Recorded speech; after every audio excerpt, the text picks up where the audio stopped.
About a month ago, Mojang has announced Minecraft Movie Build Challenge. It's basically kind of a competition where you make your own build within certain parameters, submit it, and you've got a chance to be featured in Minecraft Movie Squared, either in a movie itself or maybe in the final titles. And of course, to decide winners, after a few rounds of internal evaluation, the final winner will be decided by community vote. And oh boy, Mojang, as always, has fumbled this one. But many people won't even notice. Remember that I told you that we have to follow certain rules to be eligible? Well, imagine my surprise when one of the 3 final builds actually doesn't follow the guidelines. And as a person who actually submitted a build and was trying my hardest to follow every single guideline, I feel very disappointed and baffled. Well, before I continue any further, this video does not aim to throw any hate towards any of the builders, and I absolutely don't want to criticize any of the builds. And also, I'm not sour because I didn't win. A month ago I had a stream where I was designing my build, and I'm pretty sure that I said during the stream that it's not a winning build, and I know 100% sure the reason why. In the end of the video I will compare my build to the winning ones. My biggest disappointment is how unclear the rules are and how in the end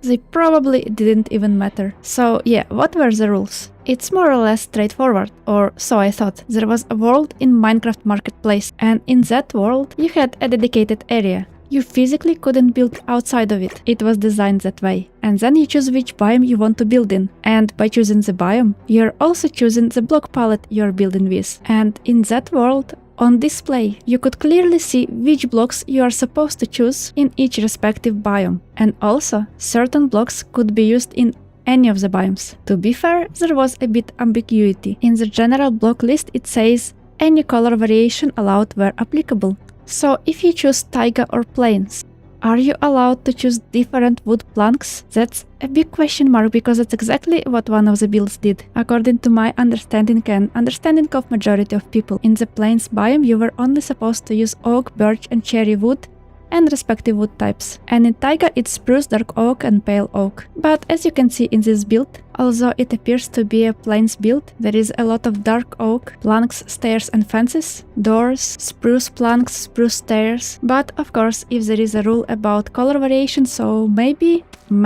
it's according to the rules. I have no idea. They should have explained better. But what is clear to me, in this build they are also using some interesting lighting choices. Namely sea lantern that belongs only to frozen biome. It's a little bit hidden, I get it. But also copper lanterns of different oxidization stages. Those are exclusively available in Badlands biome. So technically this build is using blocks from every single biome, which begs the question, did this rule really matter? If I knew I could bend the rules like that, I would go for a build that would have more chances of winning. Let me say something about my build. I chose Badlands biome because of the biggest variation in color, and from the beginning I knew it had very low chance of winning, simply because I was building something very complex. I created a whole story for myself.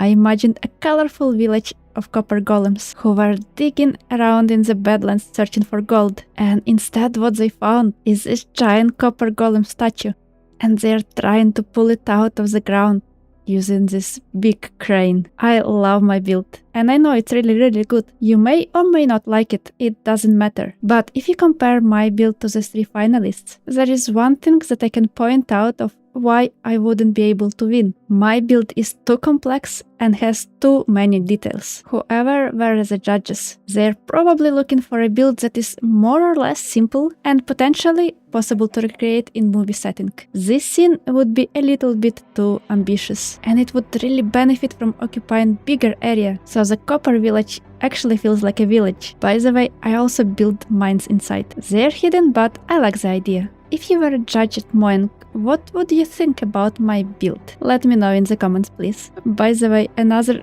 very small gripe with Mojang. In the rules, it clearly states that you are supposed to submit your build in daylight condition. And I believe all contestants did just that. I believe these screenshots were done by Mojang afterwards, not by the people who submitted it. So why are we judging this screenshot under different daylight conditions? One during day, one during dawn, and one at night. Don't you think that this build looks way better at night, but we are not supposed to judge it by the night conditions?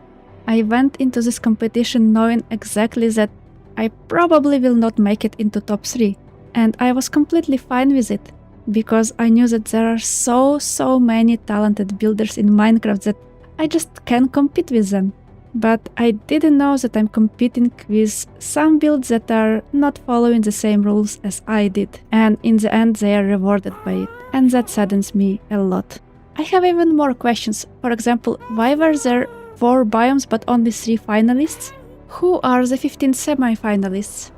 I am pretty sure nothing can be changed at this point, but I'm sure that majority of people who are voting are not aware of this. And although it's not the most problematic controversy with Minecraft recently, it's something that I wanted to speak about, because I believe that even small things matter. Thank you so much for watching this video. Leave your thoughts down below, but remember, no hate. Have an excellent day and see you next time, hopefully with some more cheerful news.